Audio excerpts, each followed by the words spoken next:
class 11 ৰ ছাত্ৰ ছাত্ৰীসকল মই তোমালোকক ইতিমধ্যে মাইক্ৰো ইকনমিক্স খণ্ডটোৰ পৰা 10টা খুব ইম্পৰ্টেন্ট শৰ্ট কোৱেশ্চন বাছি দিছিলো এতিয়া পাৰ্ট বি অৰ্থাৎ পৰিসংখ্যা খণ্ডটোৰ পৰা মই তোমালোকক পুনৰ 10টা ইম্পৰ্টেন্ট কোৱেশ্চন বাছি দিছো সেই 10টা কোৱেশ্চন তোমালোকে পৰীক্ষাখনৰ বাবে অকমান ভালকৈ চাই যাবা গতিকে প্ৰশ্নসমূহ যদিও আমি এমসিকিউ নিচিনাকৈ পাম পৰীক্ষাত কিন্তু ইয়াত মই সুবিধা হোক বুলি একটা স্টেটমেন্টৰ নিচিনাকৈ লিখিছো কিন্তু মই ইম্পৰ্টেন্ট অংশখিনি তোমালোকক হাইলাইট কৰি যাম গতিকে তোমালোকে পাৰিলে এইখিনি লিখি লবলৈ যত্ন কৰিবা গতিকে আগবাঢ়িছো মই প্ৰশ্নকেইটা মই মাতি গৈ আছো আৰু তাৰ মই উত্তৰসমূহ তোমালোকক দি গৈ থাকিম প্ৰথমটো খুব ইম্পৰ্টেন্ট প্ৰায় আমাক সুধি থকা এটা প্ৰশ্ন পৰিসংখ্যা বিজ্ঞানৰ পিতৃ বুলি আমি কাক কওঁ পৰিসংখ্যা বিজ্ঞানৰ পিতৃ বুলি আমি গটফ্ৰাইড একেনৱাল্ড নামৰ এজন ব্যক্তিক আমি পৰিসংখ্যা বিজ্ঞানৰ পিতৃ বুলি আখ্যা দিও গতিকে আমাৰ অপচনত চাৰিটা বেলেগ বেলেগ নাম থাকিব পাৰে তাৰ মাজত এইজন ব্যক্তিৰ নামও সংলগ অন্তৰ্ভুক্ত কৰি দিব পাৰে গতিকে তোমালোকে নামটো মনত ৰাখিলেই হ'ব বাকিবোৰ মনত ৰখাৰ দৰকাৰ নাই শুদ্ধ উত্তৰটো মনত ৰাখিলেই যথেষ্ট তাৰ পিছত 2 নম্বৰত মই লিখিছো পৰিসংখ্যাৰ সংজ্ঞা কেতিয়াবা আমাক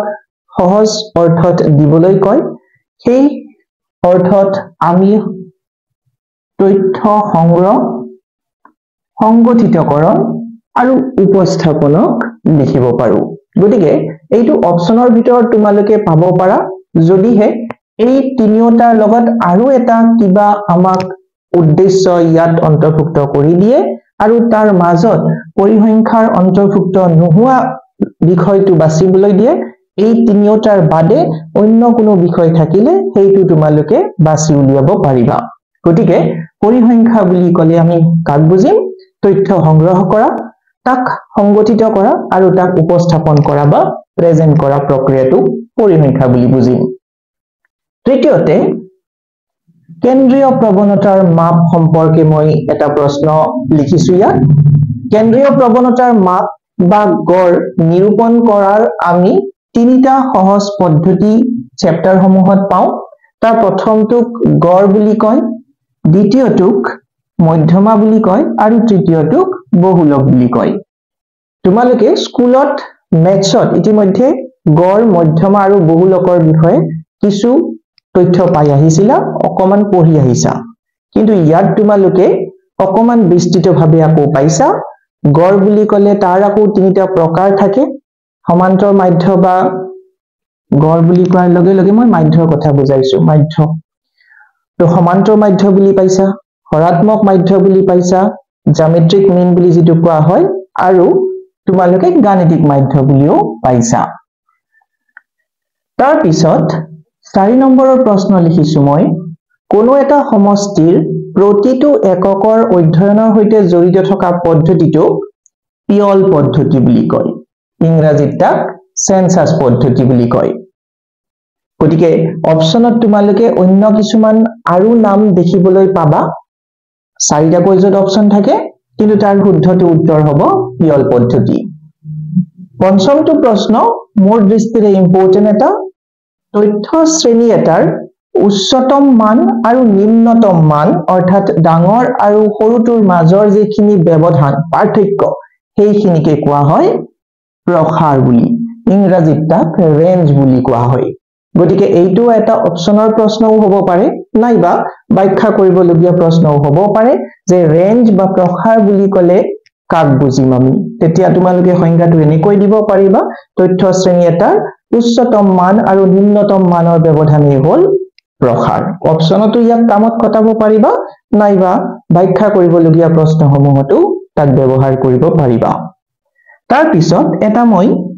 মেথছৰ ফৰ্মুলা লিখিছো এইটোৱে তোমালোকক অপচনত সহায় কৰক বা নকৰক কিন্তু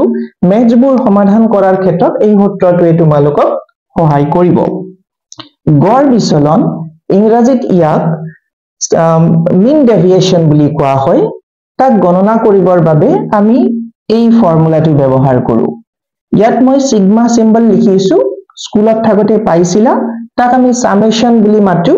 ফ্ৰিকুৱেন্সি আৰু 12 12 মাজত মই d লিখিছো d stand for deviation আৰু divided by n কৰিছো ফৰ্মুলাটো মনত ৰাখিবা তোমালোকে দুই ধৰণে তাক ব্যৱহাৰ কৰিব পাৰিবা সপ্তমটো কোৱেশ্চন লিখিছো মধ্যমাই তথ্য শ্ৰেণীক দুটা সমান ভাগত বিভক্ত কৰে গতিকে অপচনত হয়তো তোমালোকে দুটাৰ থলত চাৰিটা তিনিটা এটা এনেকৈ কিবা পাব পাৰা কিন্তু দুটা সমান ভাগত যেতিয়া বিভক্ত কৰা হয় সেইটোকে আমি কি বুলি কওঁ মধ্যমা বুলি কওঁ গতিকে এইটো তোমালোকে অপচনৰ আকাৰে পাব পৰা এটা প্ৰশ্ন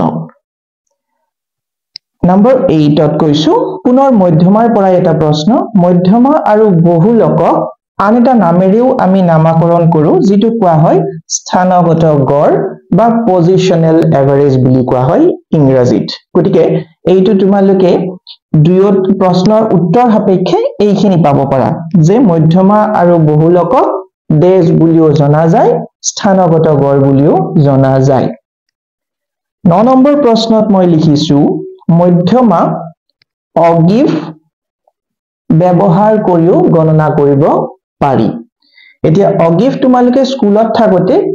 পাই আহিছিলা জিওমেট্ৰি পোৰশনটোতে তোমালোকে পাইছিলা গ্ৰাফ কিছু ব্যৱহাৰ কৰিবলগীয়া প্ৰশ্ন তাতে অগিভৰ বিষয়েও পাই আহিছিলা মধ্যমা কেৱল সংখ্যাগতভাৱে আমি গণনা কৰাই নহয় তাক আমি অগিভৰ জৰিয়তেও প্ৰকাশ কৰিব পাৰো নম্বৰ 10 নম্বৰ প্ৰশ্নত লিখিছো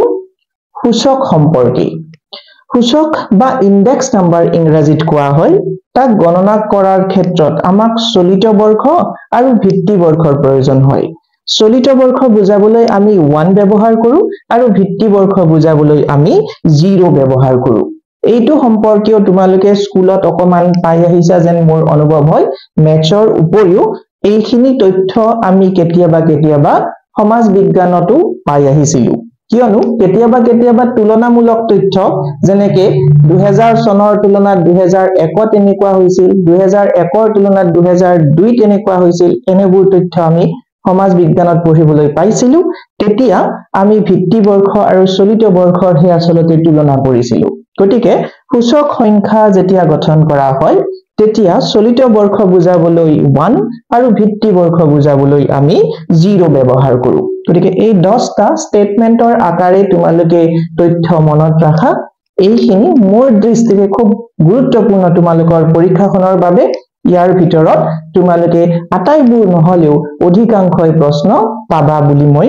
বিশ্বাস কৰো গতিকে তোমালোকে অকমান মনোযোগেৰে এইখিনি মনত কৰা নিশ্চয় এমসিকিউ